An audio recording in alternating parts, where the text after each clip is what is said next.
Merci Madame la maire. Merci à vous parce que c'est toujours très instructif de vous entendre.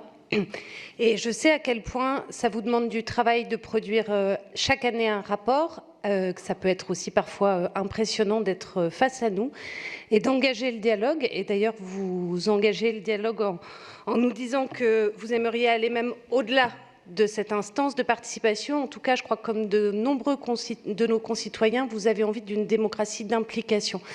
Et donc, du coup, de ne pas faire à la place des élus, mais d'aller encore plus loin dans le pouvoir d'agir et dans le partage des choix politiques. Et du coup, moi, ça résonne aussi avec ce que j'entends ces derniers mois, avec ces envies de s'engager dans la vie de notre cité, de participer à la prise de décision. Et je crois que votre instance représentative a permis d'accompagner ce mouvement-là. En tout cas, c'est ce que j'entends. En plus, vous avez quand même un défi, c'est pour porter et essayer d'identifier les questions de votre génération, qui sont forcément pas le même vécu que la nôtre, et de les porter assez haut pour qu'elles soient prises en compte dans les politiques publiques. Du coup, vous nous avez pointé aussi le manque de visibilité parfois d'actions qui existent déjà et qui sont bien de la ville de Paris, y compris en faveur des jeunes.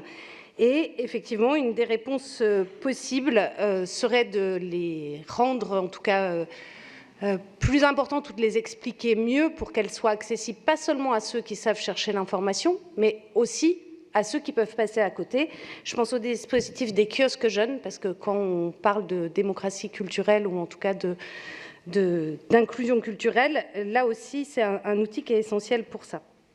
Il y a d'autres dispositifs, le soutien aux initiatives étudiantes que fait très bien la ville, et là aussi qui doivent porter plus largement. Vous pointez également du doigt que les jeunes ont besoin de plus de justice sociale et d'égalité. Vos inquiétudes face à la vie chère, au logement, à l'alimentation, plus globalement à la précarité des jeunes, je crois qu'elles s'inscrivent là aussi dans des enjeux qui sont portés dans notre ville. Moi, dans le 20e, j'ai été interpellée notamment par la volonté de jeunes de pouvoir consommer autrement, c'est-à-dire avec des prix moins chers et une alimentation de meilleure qualité, notamment à proximité de ce que pouvait être leur lieu d'études ou leur lycée. Mais aussi de lutter au plus proche de leur lieu de vie contre le réchauffement climatique. Et donc, moi, ça ne m'étonne pas que cette année, vous insistiez sur l'écologie. Et c'est à l'image de votre génération qui est mobilisée sur cette question depuis quelques mois et de manière assez forte et qui s'y engage. Moi, je pense à des lycéens d'Hélène Boucher qui ont créé Climavox. Bon, ben voilà.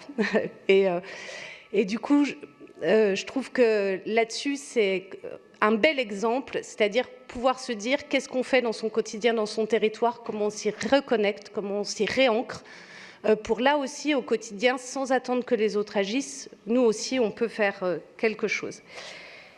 Et du coup, moi, j'entends plutôt une grande liberté de parole, et je voulais le dire à M. Vesperini. Je ne crois pas qu'il y ait une quelconque tutelle ou une demande ou une exigence qu'on vous ait fait des commandes.